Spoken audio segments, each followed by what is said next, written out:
Yeah, making the new IP is, how can I put it? It's insane. I mean, it's a very difficult process. You have more questions than you have answers, especially when you come from like you've been making Uncharted 1 and Uncharted 2, just kind of like now like things are going, you just kind of like good momentum, and then suddenly that momentum like just drops, it stops. It's a very challenging process to create a new IP, and you're gonna fail over and over again, but that's what it takes. New IPs are really hard. They're hard because you don't know what's fun yet. You're building new tech, new AI, establishing new characters, new art, all this. You don't get that controller in your hand for like 6 months to a year. You don't know what it is yet. I remember like ages ago coming on the project and what are the infected going to do? Like, what are they going to do? They're going to behave like this. And I'm like, okay, we're like trying to imagine what's going to happen. Fast forward like 4 months, they don't do that at all because it didn't work, right? It's hard mode, right? Like it's game development on expert. There's a big thing about making a game, right? Which is a game has to be fun. You get your first build where everything's working. You got player mechanics. You can walk around the world. You can shoot. You can melee attack people. You've got the AI in there. They're very intelligent, very difficult, and it's totally not fun because they snuck up behind you and murdered you in a second, and there was no way to figure out what was going on. We're making a game, by the way. Hey, James.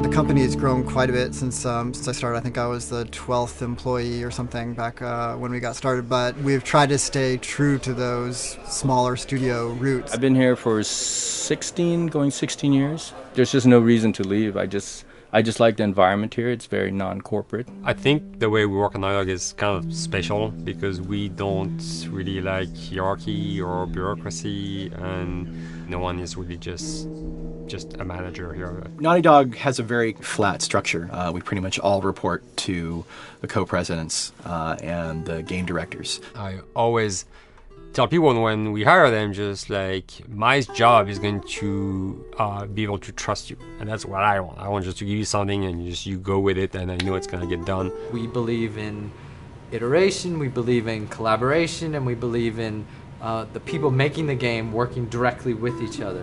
When we have designers and artists, animators all mixed up, anybody that's working on the same tasks, the same characters, the same areas, put them next to each other so they can communicate a lot better. We don't have a lot of meetings because if you need something to get done, you just walk over and you talk, and then you go back to your desk and you finish it up.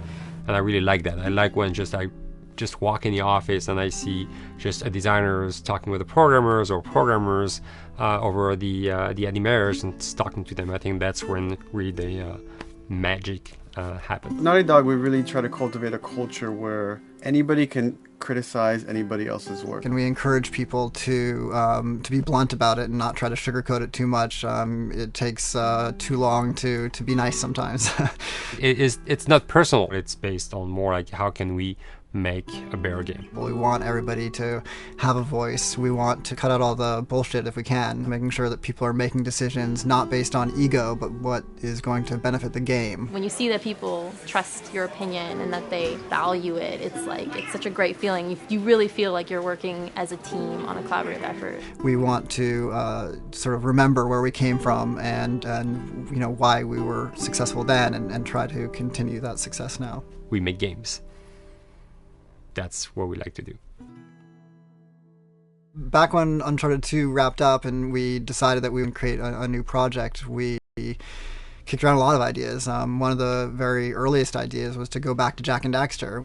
It's really near and dear to us. We really love those characters in that universe, and we think that there are some interesting stories still to be told there. We started to realize that it was not going to do justice to the franchise that the fans had fallen in love with. It would be shifting it so far in a new direction that we felt that effort would be more justified in developing a new IP. Neil and Bruce came to Christoph and I and said they wanted to do a post-apocalyptic game. I think the core essence of what they wanted to do, though, was to try to tell a story about two people and how their relationship evolves over the course of the entire game. That potential, oh wow, there is something very special about that game.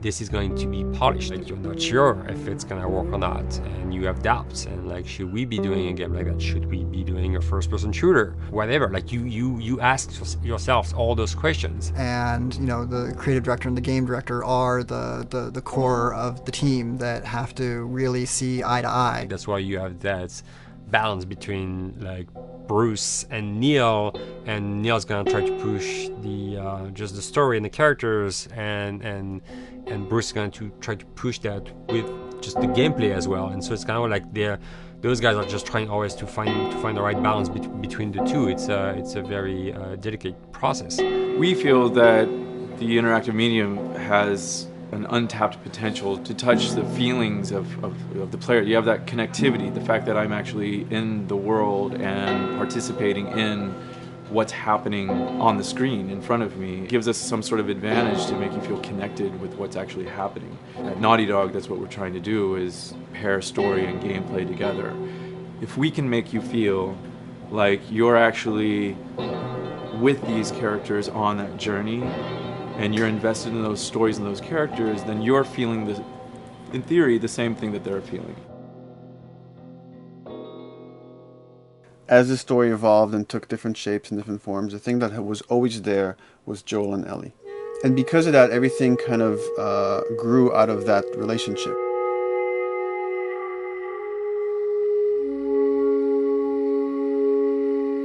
We've seen kind of that role of the anti-hero change, especially over the last 3 to 5 years, to where before it was like, the thick-neck mercenary kind of guy. For this game specifically, for this story, we needed something new.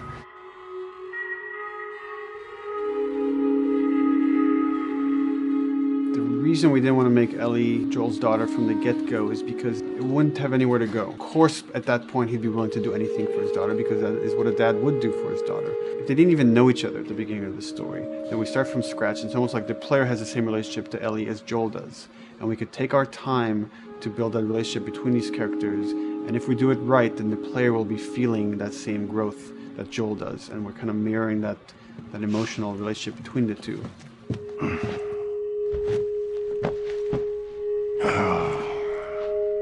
What are you doing? Killing time. Well, what am I supposed to do? I am sure you will figure that out.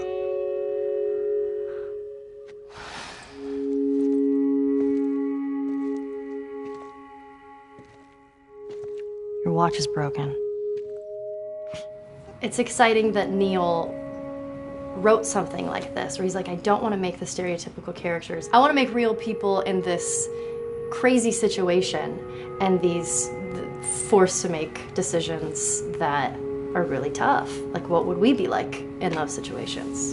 I mean, we weren't consciously trying to pick male or female for characters. You just try to pick characters and just be honest with who they are. It almost doesn't matter, right? Joel's daughter could have been Joel's son. Ellie could have been a boy, and Joel might have been Tess. You could have swapped those roles, and I think the story would have still worked. The focus on female strength, it's so unique. You get to see what's so powerful about a woman through all of these female characters, which makes this game wonderful and unique. There's a crew of Fireflies that'll meet you at the Capitol building. That's not exactly close. You're capable. You hand her off, come back, the weapons are yours. Double what Robert sold me. Speaking of which, where are they? Back in our camp. We're not smuggling shit until I see them. I want Joel to watch over her. Whoa, I don't think that's shit, the I'm not best Ellie. with him. How do you know them? I do think having a strong female character, especially like Ellie, is so rare in video games. And as a gamer, and more specifically a female gamer, it's frustrating to me because I'll see sort of the stereotypical female character where she's amazingly beautiful and huge boobs, and she's there to be either the love interest or just because they're like, well, we need to throw a chick in here. We've seen the strong woman or we've seen the weak woman. We haven't necessarily seen the empowered woman from this kind of standpoint. And there's that beautiful scene where Joel finds her inside the house and she's reading through this girl's journal going, is this really what they used to worry about? What shirt do I wear and what boy am I going to go out with? You know, and to be met with those first world problems that we deal with every day and go, how trivial is all of this? I think it's going to resonate a lot, not just with, you know, a female audience, but with a male audience as well. The thing that was intriguing to me after the fact is knowing that we're kind of creating a female action hero in a way, and this is her origin story with Ellie. To sort of be such a strong female character that is completely normal looking, regular t-shirt and jeans, and she's 14 and she is still a total badass, is really exciting to be a part of that. There's so few non-sexualized women in video games, especially in the main role, that we were kind of proud that we were creating one. It's very complex, and without the players knowing it, she becomes the protagonist by the end of the story. And that's why she's in the front of the box, and that's why we've been promoting the two of them together so much. Who's there? It is a dual protagonist game, and yeah, I guess I get nervous to think about it in that way.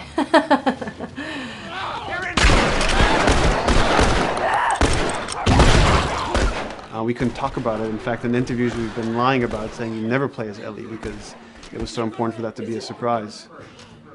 Sorry, journalists. Here we go.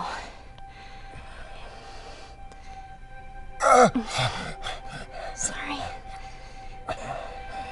Hold on. That's it. The tone of the game was set pretty early on that we knew that we wanted to make a really grounded story. We knew that we wanted to make the player feel the sense of tension and dread and go through the same emotional roller coaster that Joel and Ellie were going through. One of the things we kind of struggled with is to say, well, if we want to really ground this world and make it so like realistic, maybe we shouldn't have anything that could be perceived as a monster. Maybe like by just having an infection that just killed people, and it's all about humans and how they deal with this post-apocalyptic society and how different people decide to survive. Maybe that would be enough. And what we realize is because we're making an action game, a lot of the storytelling happens on the joystick. And once we remove the infected, it's like all of a sudden now we can't tell the story through gameplay of what happened to the world. And that's where we kind of went back and kind of brought the infected back in, because it lets you see, once you're fighting them, the threat that people had to deal with, that otherwise would just be very cerebral and people could talk about it, but you couldn't necessarily experience it yourself. In a novel, that might work. In a game for us, specifically an action game, it didn't work. And from there, when we start kicking around those ideas, and we're just like, what would be cool just to play? The early inception for it really came from a BBC video we saw called Planet Earth, where they were talking about a cordyceps fungus. This cordyceps fungus gets inside of the brain and controls these ants, and mandibles start chomping, they grow up to higher areas, cordyceps fungus sprouts out, and then it germinates. And essentially uses them to spread its infection and take over whole colonies, sometimes wiping them out. As soon as we saw it, we were intrigued by the idea of, what if it jumped to humans?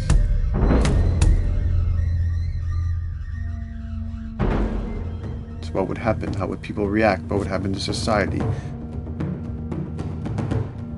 As we're trying to develop the look of the infected, we went through so many different iterations, some that looked really alien and subhuman, some that looked just essentially like zombies, and we couldn't find like an original place for them.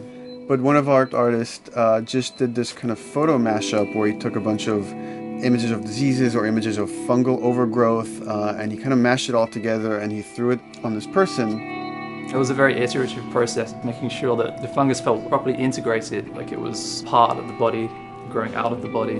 And not just fungus growing on the head, but it's tearing the face apart, cleft down the middle, this gaping maw of a mouth with the crooked teeth. And it's in great agony as its humanity and its brain is still somewhat functioning. Maybe you still have some human cognitive abilities or thought process back here. This isn't some decaying corpse on the ground. This is a living thing that's going to be coming after you in the world. The fungus is always the focal point. So you can see from a distance, oh, this guy's infected. I can tell straight away. In fungus, they have these beautiful saturated colors, and we really like that conscious of this something so horrific that it's going to like stop at nothing. It's relentless force of death, and yet elements of it are beautiful. It's not just about gore. It's not just about everything about it being scary, because to us it's actually scarier when things on it are somewhat benign or somewhat beautiful. It was evident that we were onto something that was quite a bit different and something that we hadn't really seen before, which was eerily human but very disturbing. And it seemed so creepy and so unique that right away we gravitated towards it, and it's like, this is our base infected. Everything should kind of come out of this look.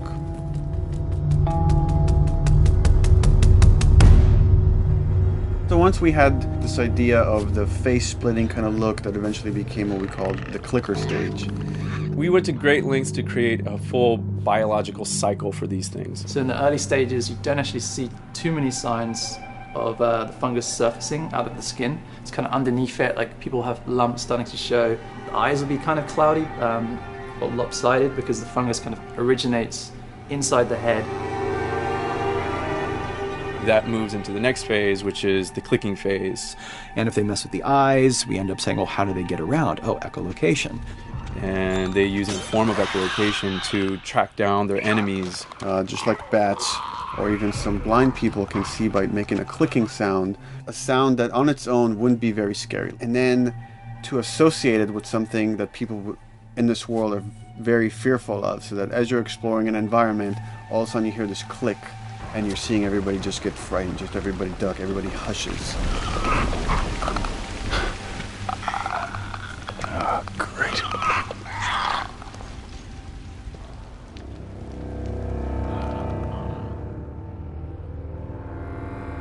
The bloater is the most severe of the stages.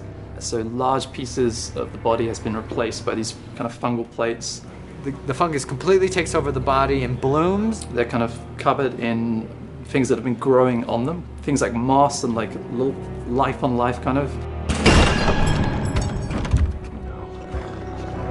What the fuck is that? Goddamn bloater! When the infected feels like it's going to die, it finds like a dark corner and it becomes part of the environment. The human elements aren't there anymore. And then the body is gone. They lay down and sprout and then spew spores. And if people can breathe those spores, they become infected as well. It all had to kind of make sense of how each stage flowed from one to the other. And that's hopefully how we've created a world that you can kind of look through it and understand the science behind it and say, I could buy this, I could get into this.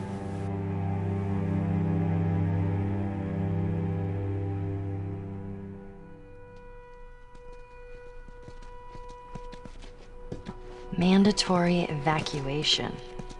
Evacuate to where? What do you think? Quarantine zone. See, some places got a heads up before the infection showed up. Most didn't. Over the course of Joel and Ellie's journey through this game across America, you find all these different societies, all these different enclaves, and you get to see how do they deal with the infected. Without the manifestation of this infection, you can't have these people making those interesting choices.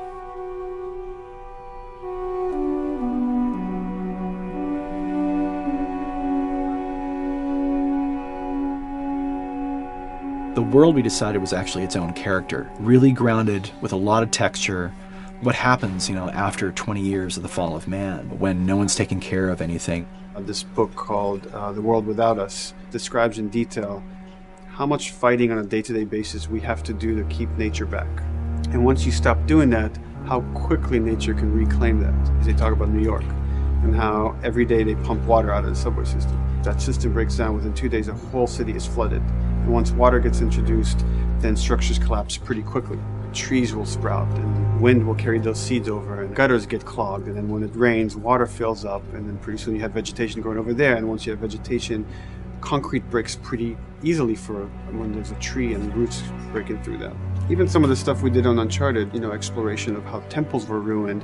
What if you took those ideas and put them in Pittsburgh or Boston? And obviously right when that happened, you can imagine that being pretty terrible to look at. But you think about 20 years later, and with rainwater filling up those sinkholes and then those becoming like little marshes with lily pads in them. We had this wonderful piece of concept art we developed really early on, and there are all of these wild animals that have escaped from a zoo and over the past 20 years have bred, and now they have herds roaming these cities. And that's something that tells you that life goes on and this world is worth saving.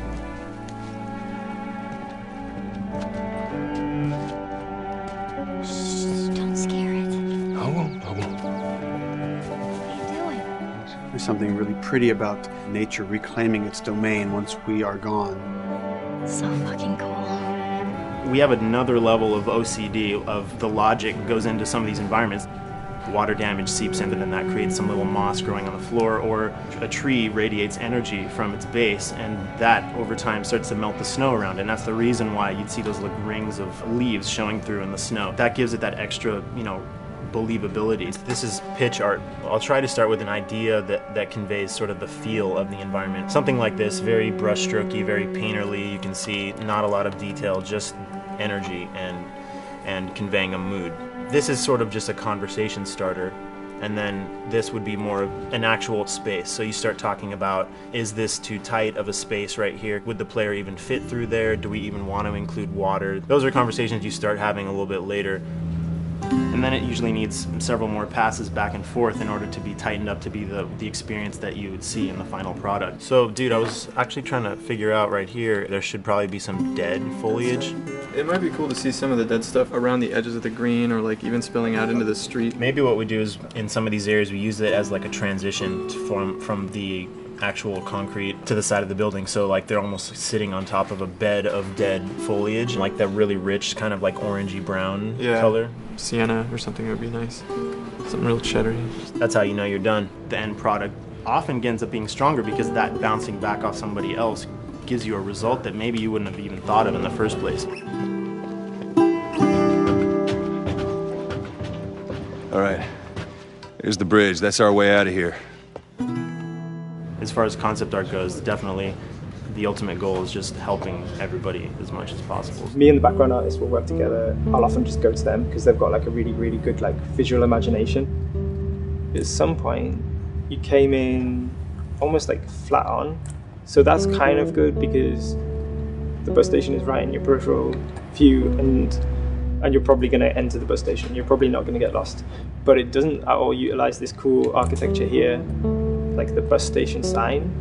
Like that's a really distinctive silhouette, and it's a really interesting sort of architectural detail.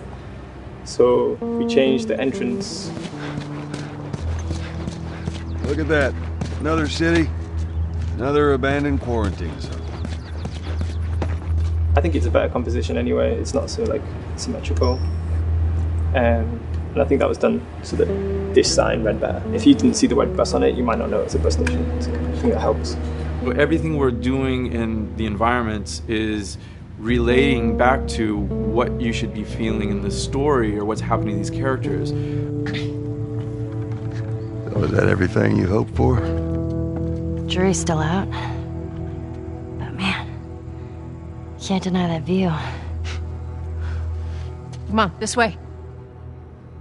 When we first came up with Ellie and Joel, we had this idea in our heads of who they would be, but we didn't necessarily know the voice. It took us a while to find our Joel, but for Ellie, I think Ashley was the second or third candidate to walk in, and right away we knew.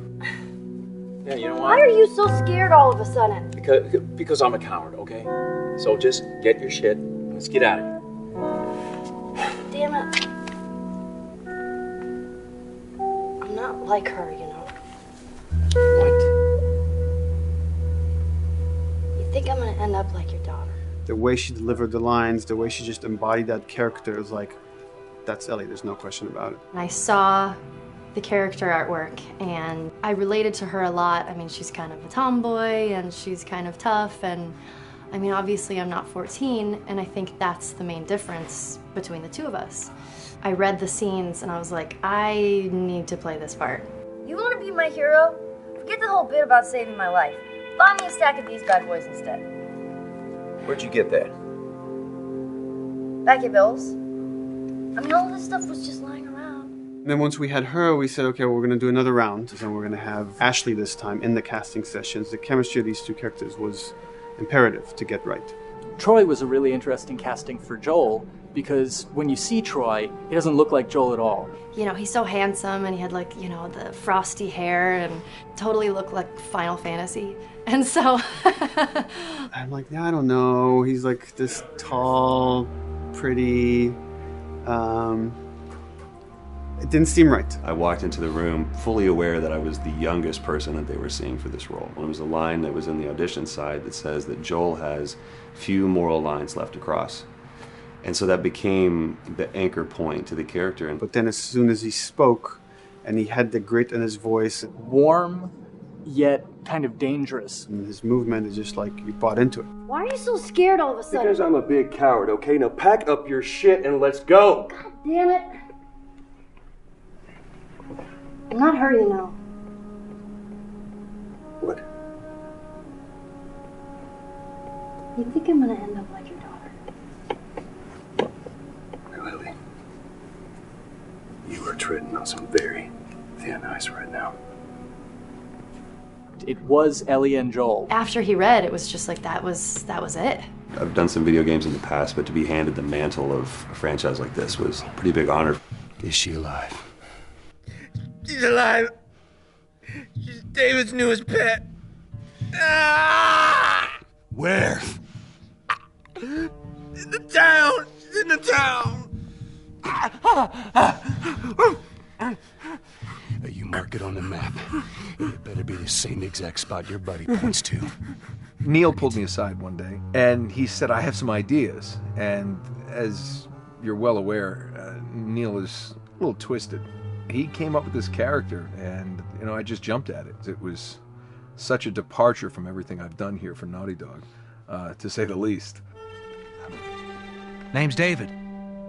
This here's my friend James. We're from a larger group. Women, children. They're all very, very hungry. To be able to put on a voice that, hopefully a lot of people won't know, won't notice that it's even me. Because we didn't want it to be Drake. Drake eating people, that's a whole nother game. How did you put it? Tiny pieces. See you tomorrow, Ellie. Certain voices that I can do wouldn't fit the David's artwork, but he showed me the art, and I said maybe it's something like this, where everything's, it's very quiet, and just, he's not really sure, and the voice can break a little. And he just looked and goes, yeah, that's it. So I'd love to tell you we hashed it over and we talked. No, it just, I looked at the picture and I tried something. He said, yeah. A few weeks back, I sent a group of men out a nearby town to look for food. Only a few came back. And turns out that the others had been slaughtered by a crazy man. And get this, he was with a little girl. You see, everything happens for a reason. Claire. Ashley, she brought humor to it. She just has some really great comedic timing. The way she reacts to the things around the world with a little bit of sarcasm, that teen kind of like trying to get a rise out of you. Now watch your step as you're going out, because it's going to be a little... It just brought a certain levity to the story that the story needed.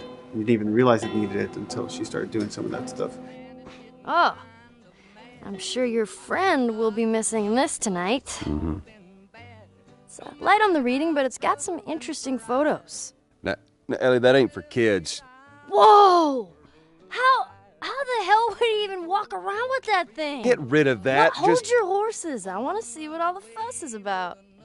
Oh, why are these all stuck together? I'm just fucking with you. Bye-bye, dude. Throughout the course of shooting over these past couple of years, Ellie and I have kind of morphed into each other, which I know sounds so cheesy.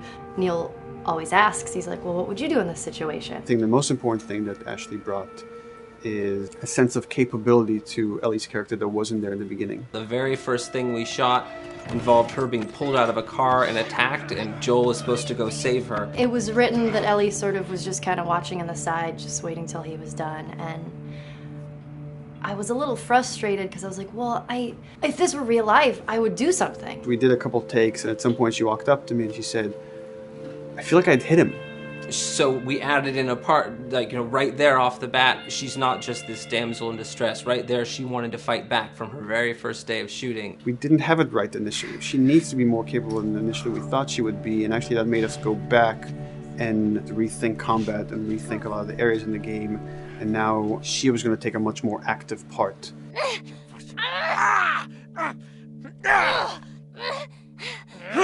Anything that requires, a lot of body movement, we do with the actors on the mocap stage. And we try as much as possible to use our actual principal actors, use their body motion as well as their voice. We capture it all at once there on the stage. Having the actors perform as well as being recorded at the same time was imperative to get an accurate performance. Because every time you split up the performance in any way, you lose some of that magic where they did a gesture or they delivered the line a certain way. And those things have to be in sync, or there's just something subconscious that's like off-putting about the performance when you don't do it that way. You are treading on some mighty thin ice here. I'm sorry about your daughter, Joel, but I have lost people too. You have no idea what loss is. Everyone I have cared for has either died or left me. Everyone fucking except for you. So don't tell me that I would be safer with someone else, because the truth is I would just be more scared. It gives you the most authentic, most realistic performance, because you're actually there, not just making your own choices, but making your own choices based on the other people that are involved in that scene. So you get this truly natural approach to things, and it shows up. It's like theater in the round. You can do anything from any angle, and the smallest, most subtle thing we'll be able to pick up. There's no place to hide. So you have to be as prepared as possible, because you have no idea which moments they're going to use. There are these little improv moments and, little nuances that you get that probably isn't scripted, that just comes out of play, while they're performing. That mistake that is just blossomed into a really good idea. Did we improv on The Last of Us? Yes. Yes, we did.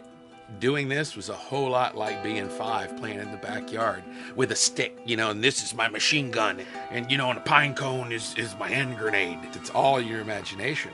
I'm doing the exact same shit that I did 45 years ago. I just get paid for it now. We square.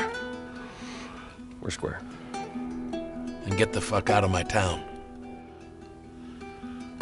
I don't do a lot of voiceover work, so for me it was nice to be able to work off of your other actors. I can't imagine it working any other way. I'd never done mocap before.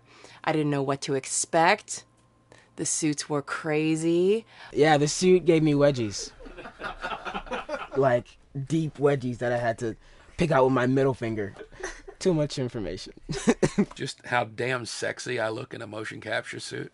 I look like 10-pound of sausage in a 5-pound casing in that thing, man.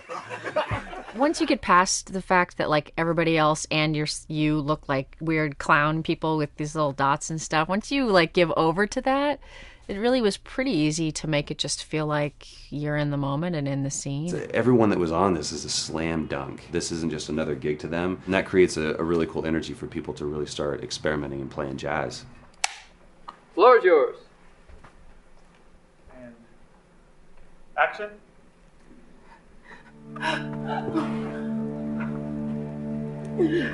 Fuck off! Hey! Oh, let her go!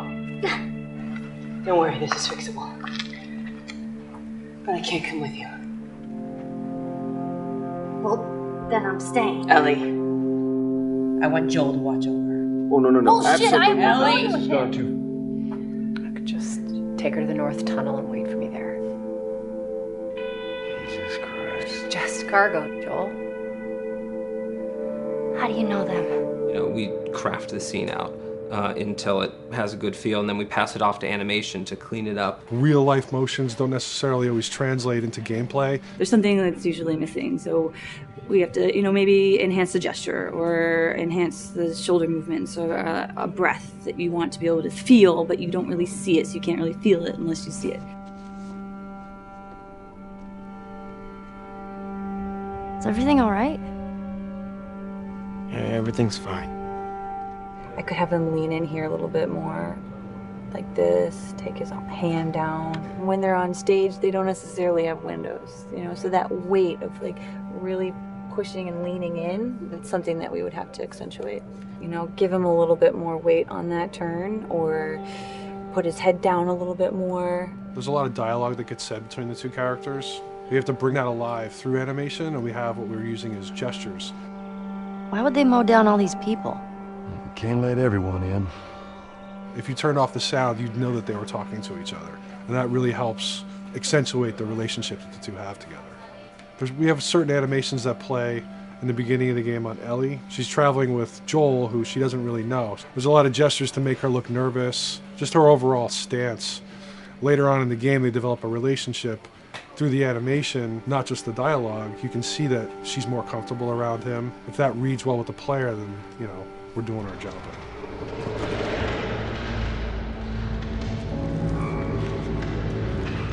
We want her to look scared. When she gets a gun, we want her to look scared of the gun. So if she's gonna aim, she wouldn't be like super trained aim. She would be more like some scared. But at the same time, it needs to look cool and feel cool to the player that plays. It's really just these little tiny details that we're doing, and it's coming across. It's working out well. We don't do facial capture. We don't track eye movements on stage. It's just the motion capture data. Everything that you see on the faces is hand keyed. As you can see, this is all of her mocap data.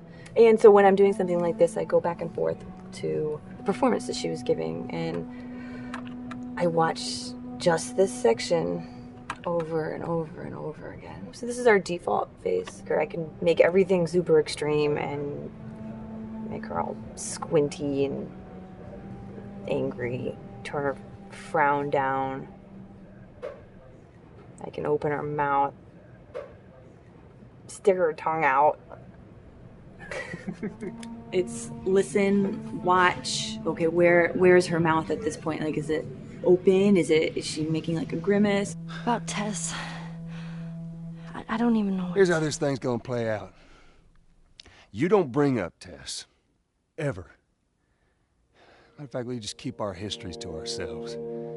We shoot all of it to just get the body motion, and then we'll do a second pass with the cameras. The scene's playing back on an overhead projector, but it's also playing back on a monitor that's attached to my rig. Sean and I would go to the stage and motion capture the camera, filming the scene, and so he would get a whole wide shot, a whole close-up for the whole scene. You can change your lenses, you can use your standard 35, 85, 50s, whatever. All that sort of live-action camera cinematography, you can apply it on stage. We make sure to go back in and add flaws. We keep the confinements of the room, so the camera can't go past a certain wall, because then we have this cheated perspective. If the cameraman bumps into the wall, we keep it. Missing focus hits when you're pulling focus, going too close to a character and reframing, those little moments in there kind of keeps it very cinema verite. If everything was too perfect, you wouldn't be able to put your finger on it, but you'd be able to feel it. It would just feel off. It's very much about grounding it, despite having the option to do whatever we want. Being able to place the cameras anywhere we want after the motion capture gives us both advantages and disadvantages. The biggest advantage is it means that we just have to nail the best performances we can get, and the luxury is that we can always swap it. The 3D world gives you limitless opportunities with cameras and movements, exposures, all that stuff. Most of these cameras are sort of set up like real world cameras. So we have lens, we have f-stop that will create the depth of field. We have aperture to set our film back and all that stuff. A master, and then I have my close-ups, my over-the-shoulders, sort of just like a live-action production. Let's go to camera 30 at the 23.458. Then I get that kind of weird, bend across his back. The closer I bring the camera, the more bend I get, which is, doesn't look right. It looks less cinematic than if I do that, which flattens the whole thing.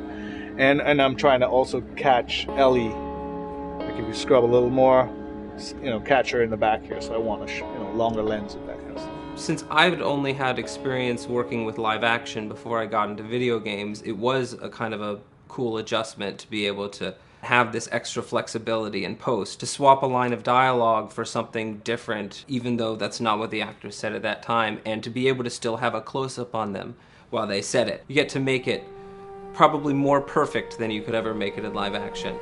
How far are we gonna take As far as it needs to go. Where was this lab of theirs? Because our actors are both the voice and their body, they get to play, they get to try things, they get to work with our director to kind of come up with new ideas, or even our director will have a new idea on the spot that wasn't there in the script, but realizing when he sees it, oh, well, this would actually be better, this might feel better. And those changes all just happen organically there on the set. He could even lead straight into his thing. It's like, no shit, yep, Ty, we wanted to do that, so we rented 2 Harleys and drove cross country. Keep it pretty succinct, like we got the bikes, rode them cross country. Cool. It's shocking to me that this is Neil's first time directing. There was a specific tone and a specific approach that Neil and Bruce wanted to take with this. It just came down to there's nobody who knows the story better than you, and then there's nobody that knows these characters better than you. Why don't you just do this? He and I actually had a conversation about it. He says, I think I'm going to try this myself, and I'm not sure. Neil was fantastic. The floor is yours. Okay, so remember, you've been running away from this turret-mounted truck. If you come to this dead end, you're going to look up and see a potential way out. And action. Check it out.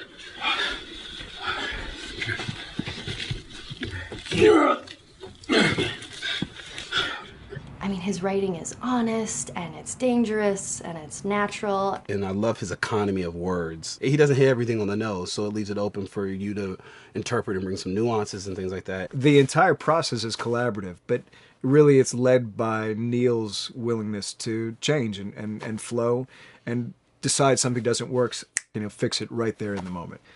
And it is something that's very foreign to the way that TV and film is done now, where everything has been micromanaged by the time you get it to the table read, and no one wants you to change anything, and everything's very precious and has been rewritten with notes from 20 people in suits, and you can't do that just anywhere in entertainment these days.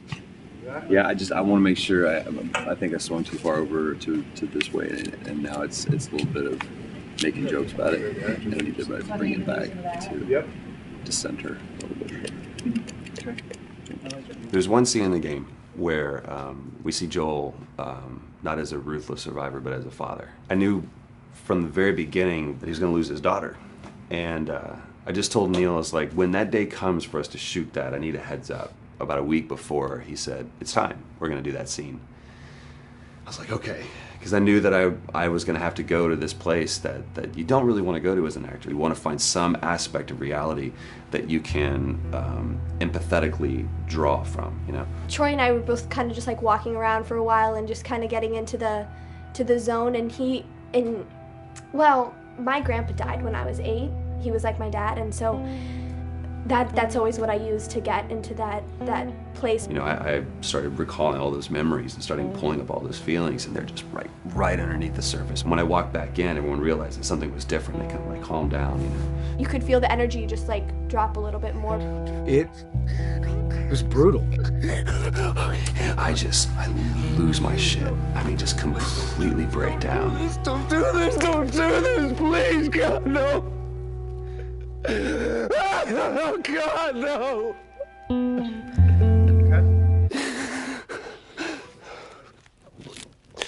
The soundstage was deathly still. It was the first take, and I felt really good about it. And it's like Neil said, okay, let's do it again. So you do it again, and automatically you feel like you're manufacturing because you're trying to go back to that place, and you're in that actor nightmare of trying to get back to that reality. And we go through it again in 5th and 6th and 7th take, and I'm just exhausted. I'm crying between takes, and I'm looking at Neil going, this is really, really hard. And finally, after like the 8th or 9th take, he said, all right, I think we got it. I was like, oh, thank God. And I went outside, and I was just jacked up for the rest of the day. I mean, a wreck emotionally. But we got it. Then 2 weeks later, he calls me. And he says, so we need to reshoot a scene. I'm like, cool, what scene are we doing? And he just looks at me. I said, dude, don't do this to me. And you can either at that moment throw your hands up in the air and say, fuck this, and walk away. Or you can say, okay, this is an opportunity to get it more right. I'm like, okay, all right. If you don't think you got it, I'm going to show you that you got it. We've got it in the can. And so we go through it again, and it just feels fake. It feels artificial. And Neil goes, go through it again. We start doing it again. And I'm getting madder and madder with each take. And finally, about the fourth take, Neil comes over to me, and I love him so much. He goes, so I'm picking up on some resistance. I was like, you're damn right you're picking up on some resistance. We've got this in the can already, and we're just wasting our time, and we're wasting all this effort and energy. And then he started talking me through the scene. And he was like, what I need you to do is I need you to just strip yourself of all these ideas, and I need you to hit this beat, and this beat, and this beat, and this beat, which just makes it sound so mechanical, and it's such an emotional scene. So we start going through it, and literally I am mindlessly doing these things at this point. Okay? I know it hurts, baby. I know. So I'm gonna lift you up. I'm gonna lift you up. I'm gonna get you over here. Come on, baby. Come on, work with me, please. God, baby. Sarah. Sarah! Don't do this to me, baby. Don't do this to me, baby. Come on. And he stops, he goes, now we got it. And I realized that the reason why I wanted that first take to work was because I wanted everyone to look at me and go, wow, what an actor. And that's not what the scene needed. Those moments where you just have to sort of calm your ego down and just go back and do your work. That scene actually works, not because of me, but in spite of me. And that really is the marker and definition of working with a truly good director. There are many like it, but this one is yours. Why don't you have a seat?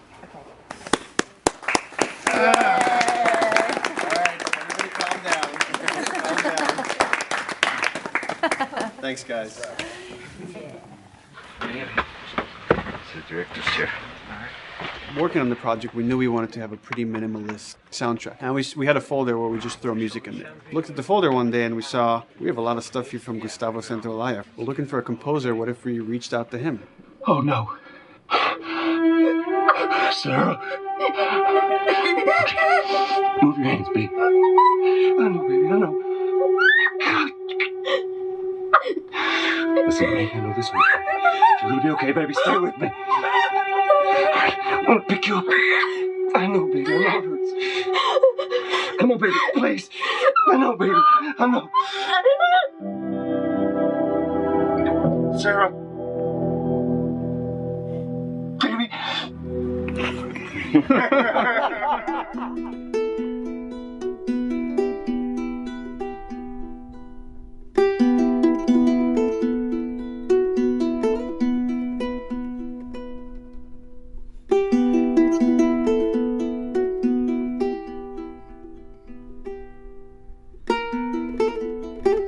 My life has been and still is kind of like a road movie. I grew up in Argentina. I came to the United States in 1978 because we had a horrible political situation in Argentina. We had a military dictatorship where 30,000 people disappeared at the hands of the government and many other more were tortured, and I was blacklisted. It was just impossible for me to keep on living there. I've been in jailed many times since I was probably 15 years old just because I had long hair and I play an electric guitar. So I had to embark on this trip.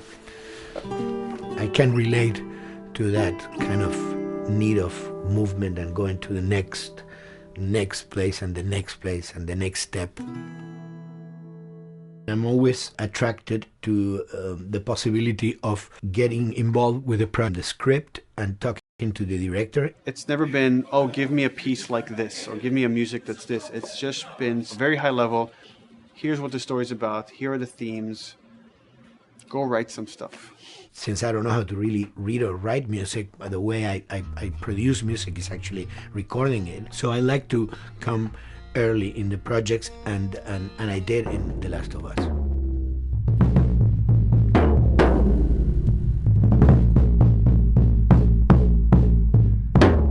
one thing that was fantastic from the very, very beginning was the freedom I had to try and to do whatever I felt could work, you know? As the story was still being written, you could listen to this piece of music and just get a sense of where this needs to go tonally, because the music was still inspiring the story. So that was the great thing of having the music written so far in advance. You know, at the beginning, I was going really out with some things, and sometimes some of those things were the ones that they liked the most, you know? So I really felt very motivated to work, and I enjoyed immensely working. It was this very organic back and forth experience where one element was inspiring the other and vice versa. I needed to go into some more dark places, more textural and not necessarily melodic.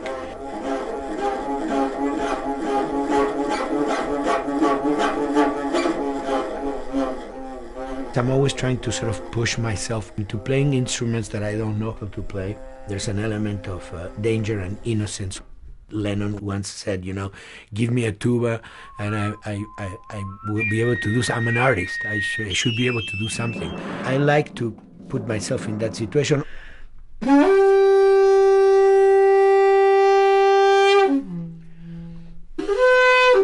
So these are just PVC pipes, the one you use, you know, in construction.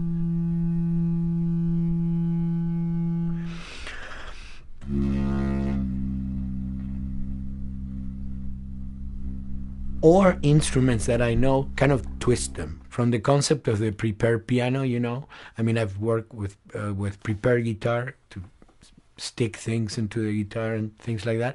And also in The Last of Us in particular, I work with a detuned guitar. So I really tune the guitar extremely low. And the result is, you know, strings that are very loose and will produce not only sound, but produce noise. Because I believe, you know, every environment has its own sound. We have in our, you know, small studio, we have actually the possibility to record almost anywhere, including the bathroom, and we have done some fabulous recording, especially in the kitchen. When you score to picture, which is something that I don't do, then you know what you're going to expect.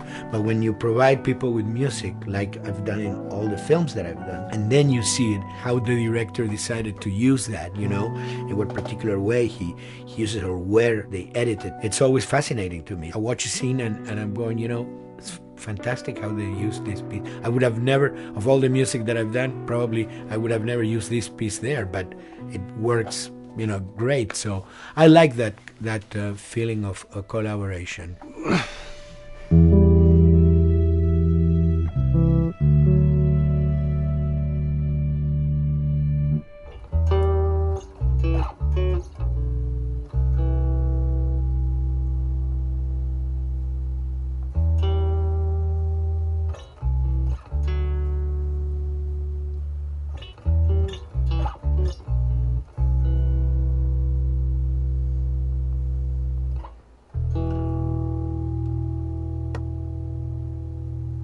I think, you know, the guys also that work in programming and adapting that music to the game, they should share a lot of the credit for the end result. In the beginning, there was silence. Yes. Then they hired sound designers. Then they regretted that decision.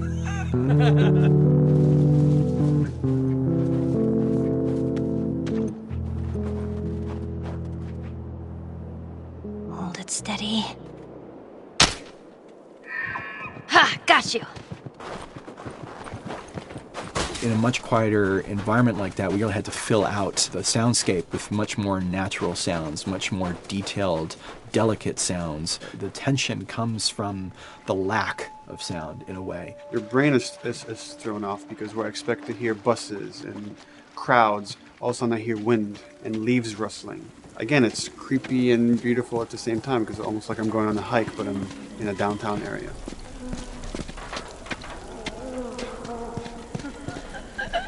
Get up over this truck. Let's see what we can find. So Neil, I mean, we were going through the iterations, so he just did not want, like, yells and screeches and what do you call, like, you know, kind of witchy qualities, Right. the cackling witch. He didn't want anything like that. It was a little bit of a head scratcher to figure out, okay, how do we make it sound human but not human? Yeah. We really did not want to use any animals. We wanted these all to be human. Derek and I basically decided to hire a couple of voice actors who did some interesting work vocally to come see if they could come up with something. And we worked with this girl, Misty Lee. She started giving us these really great screeches. And that's no process. Yeah, that's just her voice. And it started going into this little click. We also used a little bit of Phil's voice.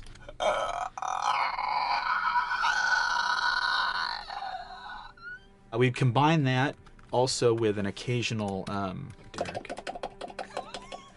That's just me, you know, moving my tongue. And what that kind of did was it sort of grounded it all, like maybe in the mouth area, the wetness, all that kind of stuff. And it adds a nice texture, actually. This is a composite of all the bits I just told you about.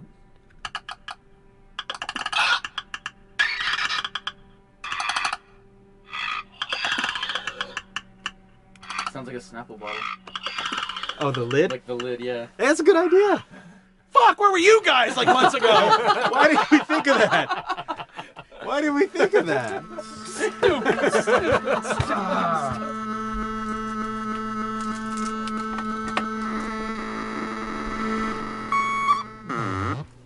Viewers at home, you're probably wondering what this is.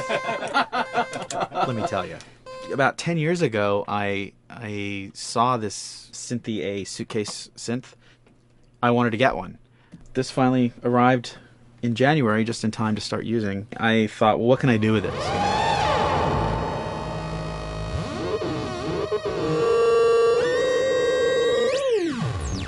In Lakeside, there's a whiteout that happens, and this thing has a noise generator, which gives really convincing wind sound.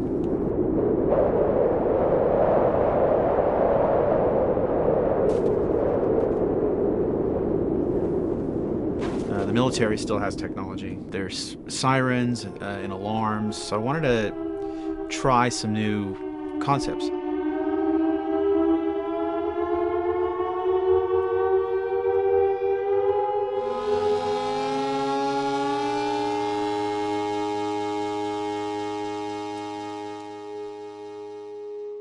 Man. What? Nothing, it's just... I've never seen anything like this, that's all. You mean the woods? Yeah. Never walked through the woods. It's kind of cool.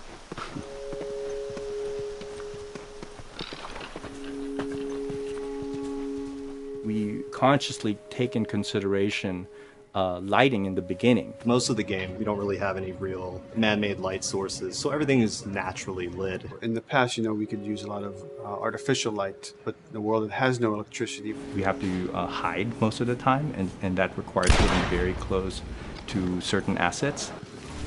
Just stay back.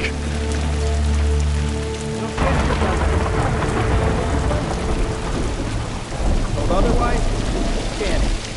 Detail's expensive, and if you build up too much of it, you end up running into technical problems, right? Your engine slows down. When the frame rate goes down, everyone can bring up the profiling tools and see which parts of the frame actually cause the drop of the frame rate. This is the profiling tool. These are all the SPUs. Here's the GPU, and then here's the PPU. You can see, like, here's the main process, and here's all the sub-processes, and you can see, tells you, like, how many milliseconds and cycles it's taking. The programmers are whiz at modifying this stuff and realizing, oh my god, why is this thing so big? We're taking 10 milliseconds on this thing. And then that's when they come over and find somebody and hit them over the head with a club and be like, why are you doing this? I love, we put the 30 frames per second goal because that's what we shoot for. Someone nicely put the 60 frames per second goal. It's like, yeah, we're not going to hit that. Lighters usually can come up with different lighting setup that still looks great, but is less costly in terms of performance. Did you talk to the character artist about her hand? So her face is getting a lot of spec, but then her arm is just like bone dry.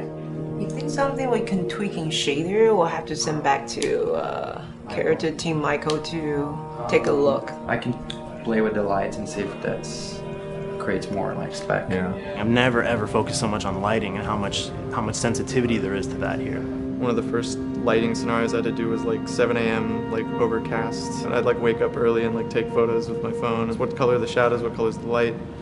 It is a master's course unto itself of how to deal with ambient lighting because I've never had to use it so much. Man, this is kind of sad. What is? All this music that's just sitting here. No one's around to listen to it. I don't know. It doesn't seem right. All the characters cast soft shadows onto the environment. Even when there is no direct sunlight or no direct light sources, we still have nice fuzzy shadows. When you're walking down the hallway and you see your soft shadow goes along with you projecting on the wall on the environment, that make everything look real.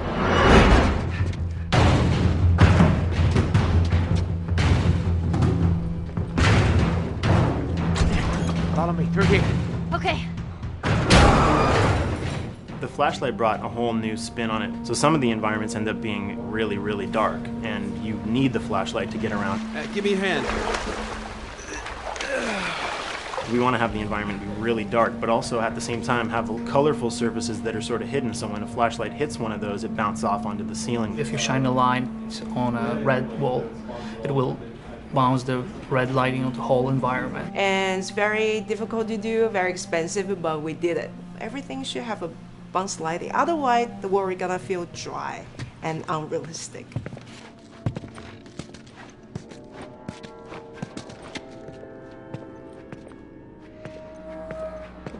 I guess this is where the assholes sleep. I mean, slept. This engine is really driven in a way towards a very high level of cinematic control over each frame. And hopefully, if we achieve our goal, you'll see it is beautiful. There are these truly beautiful moments amid all this chaos and destruction. Yeah, once we're done with this whole thing, I can teach you how to play guitar. What do you say, huh? Ellie, come on.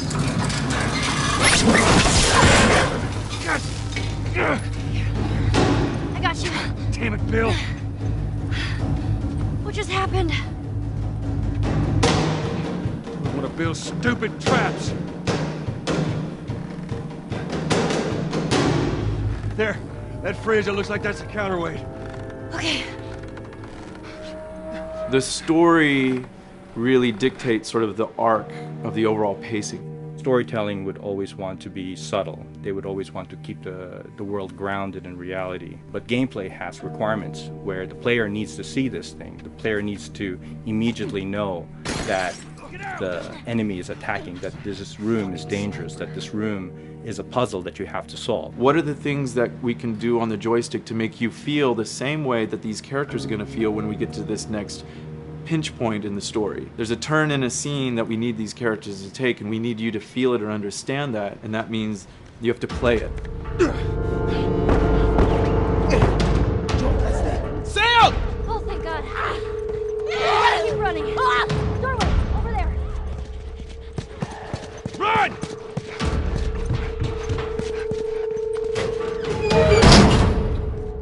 We really want to make sure that there's that contrast between the negative space and then the high tension spikes.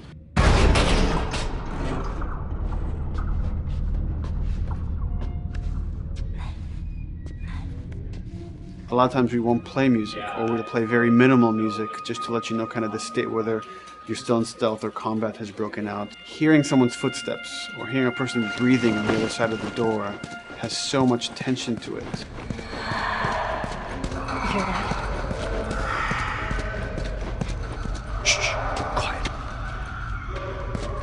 You feel the tension of the world, make you question whether you want to engage with these guys or kind of try to stealth around them. That's another reason why we don't have traditional cover in the game. You smoothly move around everything, contextualizing with the environment, but you're never locked down. We want the player to, with that crafting system, with the scavenging system, with all of the abilities available to them, to constantly be moving around and changing as the moment arises. Gameplay is all about, I have a limited set of tools, and how am I going to use those tools and those limitations to overcome this obstacle in front of me.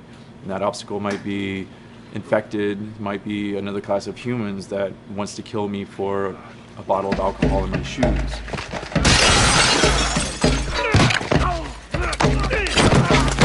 It was important for us that we don't underplay the violence, because then the threat doesn't seem as real.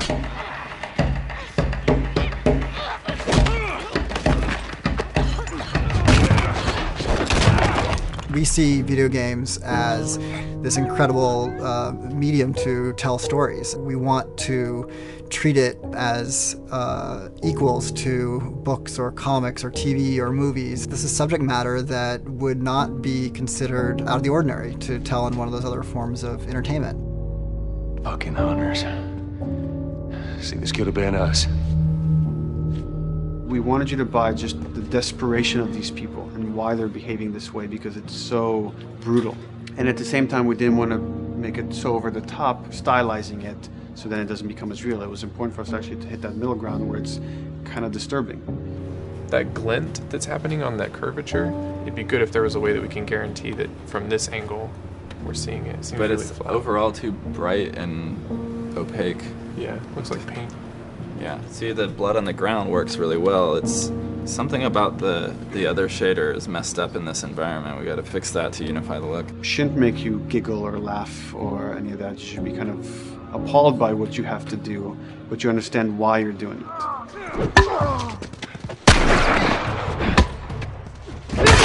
You want to feel each hit. You want to feel each concussive strike. Lives are at stake. You want a death animation to have impactful performance, not just have a guy keel over in a ragdoll. In real life, a guy hitting a guy takes a half a second, but in the game world, you want that to be as instantaneous as possible. I live my whole life in this very ugly test level. I basically just fight dudes in here all the time. Almost every move is divided between like an intro and a swing. And one of the many things I have to end up doing is like counting frames and being like, okay, on frame 18, I want you to get out of here. I want you to be able to start moving. Every hit reaction that an NPC plays, they are not necessarily in the correct pose. When you strike them the next time, we just pop them with a 0 frame animation change, which is usually kind of a no-no, you know what I mean? Normally you want characters to blend smoothly and realistically into animations. But what we found is that you can cover that pop up with a heavy impact. They can go from almost any pose into the pose that the impact starts from, and your eye just covers up the transition for you. So if you throw a brick at a guy, it puts him in this like kind of staggering stun state. And that changes the moves that you do when you come up and punch him. So now I'm gonna come up and punch him, and now when you're punching him, because you've hit him down, you get this like auto aim moment where you get like a free headshot. I try to make it so that, you know, if you kind of know what you're doing, that you can set yourself up for 1 + 2 = 3. Right here! Memory on a console is a very precious resource. All of Joel's animations with every weapon, all the NPC animations, the stealth kills, you know, all of that stuff happening need to fit within a 4 meg to 5 meg memory footprint. This is a list of everything that's loaded in game and how much memory it's taking, because memory is our most precious resource right now. So we have a level, we call it the bookstore, it's in Hunter City, and this is a zone, for example. So when I set an AI to this zone, he will never leave its boundaries. I want guys to guard this exit where you have to go through, so I'll zone a couple guys around there to make sure that they, you know, they can fight you and use all this cover, but they want to stay around this door. This is another key component of the AI, is what we call the nav mesh. This defines the overall play space of where an AI knows he can or cannot go. Hey look, that's where a cover used to be, and there's a hole cut out for it. I gotta fix that. Here's some other wonderful things. See these little red polygons? Yeah, that means they're not linking right for some reason, so that means they can't really walk through here properly. It's a bug, and I need to fix it. Welcome to my life.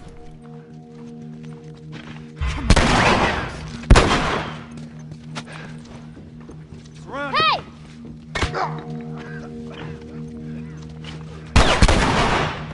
If you look at a lot of games, NPCs are usually only alive for a few seconds before the player ends up shooting them and then they're dead.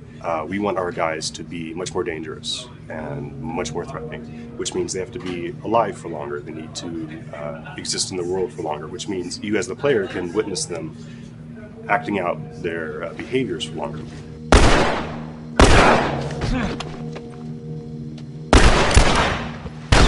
So we've been working really hard on our AI systems. Back of the box, biggest bullet is going to be like AI. So we tried a number of different prototypes with the buddies, including having Ellie be super independent of you. She would try to flank the enemies, get behind them, or get between you and them. And a lot of times those decisions should surprise you, just like a real person, a real character would surprise you. And we discovered after many different prototypes, the best thing for her to do generally is to stay very near you.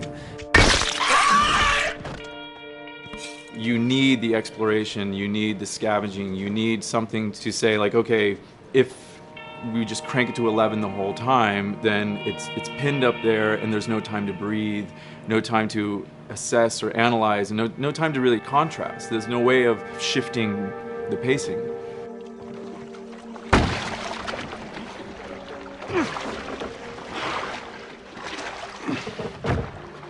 Puzzles are really weird, especially like Naughty Dog puzzles. I think they're very simple and satisfying. Most of this puzzle is strict exploration. You can see the ladder here, you can see the pallet there, you can see a clear route up to the ladder. So you're like, okay, maybe I have to get Ellie to the pallet, push the pallet over to this side, and like Ellie will climb up and lower the ladder. So that whole part is like, that's not a puzzle, that's not regarded as a puzzle, but when you feel like you've got to the solution and you're like, okay, I'm going to climb this ladder, and you climb it, and it breaks off, hopefully then the player will feel a little bit stumped and they'll be like, I'm not really sure what I'm meant to do now, and so this is where the puzzle starts. Hopefully at this point, like all of the elements that the player needs to solve the puzzle are very familiar to them because they've been through the previous exploration beats. They're improvising with elements that are at their disposal. That's a really sort of like strong theme throughout like The Last of Us. So like you're a survivor, you'll take whatever tools you're given and you'll use them in like creative ways to survive.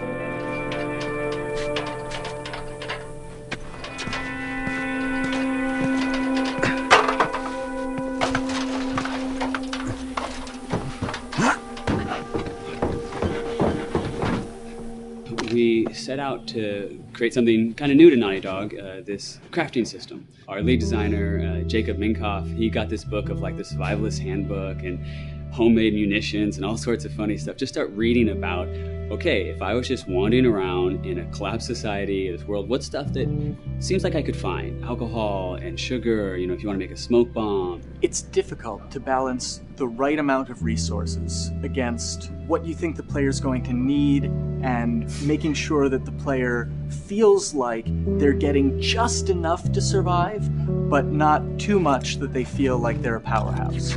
We wanted you to be forced to make some choices in the world that showed how depleted the resources were. So if there's a particular point in the story where the characters are having a particularly difficult time surviving, then we want you as the player to be finding fewer items, farther apart, harder to survive. We will item starve you at the same time that those characters are feeling starved and worn out. Then you expose something to them. Oh, here's a cache, and if I can just get into that cache. Oh, look, there's a wealth of things in here. God, I was so worried. My health was low. If I had run into a combat, because it's always that thing in your head, it's that Hitchcockian thing about the danger that you see is less meaningful than the danger that's in your head.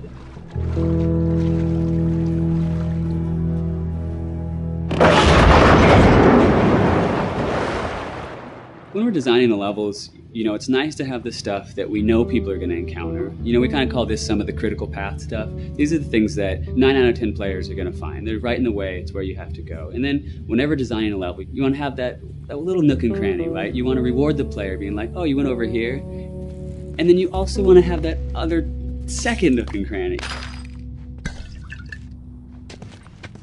The player is supposed to go place a ladder here and climb up through the rest of the hotel. But what they can also do is shimmy across this area, and I place a really cool like upgrade, kind of off the beaten path to reward players for exploring. So if they come all the way over here, they're going to get this really cool training manual. It's a funny little bit of trivia. The HUD system, not the menus, not like when you hit start and stuff, but the actual HUD system where you see the reticles and stuff, was literally created for an E3 demo early in Uncharted 1, and that's been our HUD system, the foundation of our HUD system for the last 4 games. First time in Naughty Dog's history, we hired Alex. She's awesome, and she's got a really good understanding of UI and how it applies to games. The thing that I hate about any game's UI is when it pulls you out of the game for too long. No one wants to spend time in menus.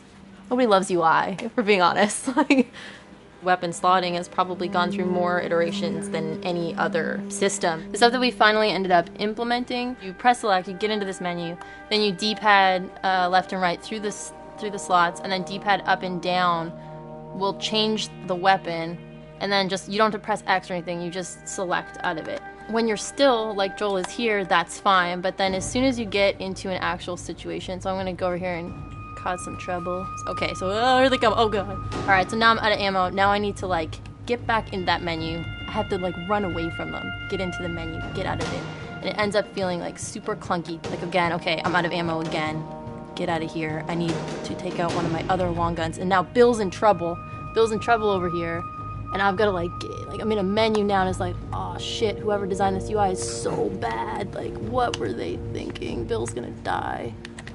In theory, it worked, but then in practice, it felt a little clunky. We wanted it to be the absolute minimum amount of button presses. You don't say to yourself, oh, I'm never gonna be able to do this in time, so I'm just going to give up. I'll die, I'll restart, let me try again. You want to always make the player feel that there is a way to survive. They can just do this fast enough. And like what's gonna go in now, if you just left, right, D-pad through this stuff, you swap out your guns, like between long gun and short gun. If you're now on this gun and you were to hold X to pick your gun. So it all happens within the same system that you're using to slot the weapons. The first iteration that I did on that was awful. It just took way too long to get in. It was just a mess. QA was so upset at me like all the time. I'm sure they hate me now because of that system.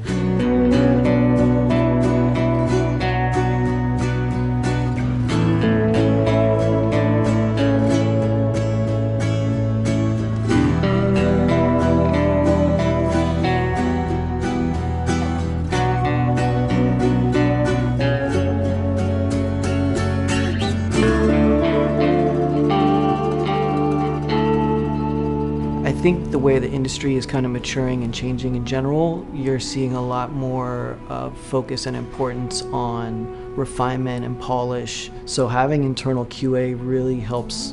The industry is kind of changing from QA being this like tighten up the graphics on level 3 bro kind of vibe to like really being a more technical, mental, investigative job. On the publisher side, it's more reactive towards the code being delivered in a stable, controlled environment. Whereas on the developer side, especially at Naughty Dog, we are going beneath the art and the design. We're given enough weight where we can go up to somebody and be like, look, you have to fix this. Why? Come over, I'll show you. That kind of feedback, I would love to be able to say like, that was us, but it gets so diffused throughout the iteration process that you're just kind of like adding your I guess like genes into the gene pool and then just seeing what happens, you know what I mean?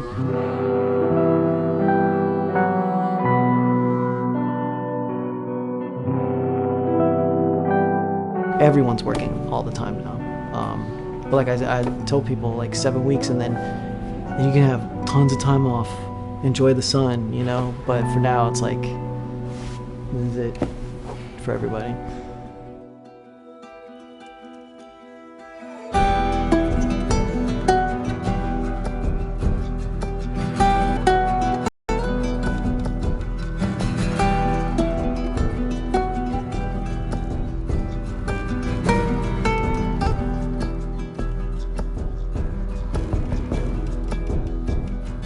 Crunching has been is part of making games. I feel it's human nature, right? If I'm gonna have a guest at home that's gonna come for a couple of weeks, I'm probably gonna clean their room just the day before they arrive, right? And they think it's the same thing. It's just like everything comes together at the end. I personally enjoy crunch. I think you get this like absolute laser focus because it has to come together. There's a camaraderie that also comes There's a camaraderie, totally, yeah. The vibe is everywhere, you know what I mean? Everyone's kind of like giving it 150% at this point. We're getting there, right? You start to get these glimmers, and I don't think anyone who doesn't make games realizes how late in the process you get those glimmers. 1 week before we shipped that press demo, we're all like, this kind of sucks. What's going on here? It's like, we need to dig down and find this. And in 1 week, the fun came together. Like you're shooting at a guy and then somebody flanks you and you hit him and you avoid the other guy who's shooting you, and then you flank and go behind cover and you're like, oh, that 5 seconds in that 15-hour game was really, really fun. How do we make that 5 seconds happen thousands more times? My favorite video game is making video games. It is as challenging and as complex and as interesting. If we had to like try all the things that didn't work, what's hard about crunch? It's like marching through that swamp of it not working. I mean, nothing's ever really final because you can always make something better. Always. So we're constantly changing and constantly reiterating and trying to make it better and better and better pretty much until we ship. As an artist, you're never really happy with your work. You could be given like 100 years to work on something, you'll still find things to nitpick and things to fix. Yeah, you can work on the game for 10 years and you'll still be crunching at the end. So it's like, okay. All of a sudden, it's like getting ready one morning in the shower, and I was just like, oh yeah, I'm about to ship another title, and this is going to be a really good title, and it gets you excited, and you're like, all right! Do I think the game's gonna be good? Yeah, it's gonna be awesome. I think it was good a little while ago, and now we're gonna make it extra kind of good. amazing. Yeah. What it will take to get there in these next 5 weeks is gonna be a lot. I'm excited. I have faith. Every time we're shipping a game, it's terrifying.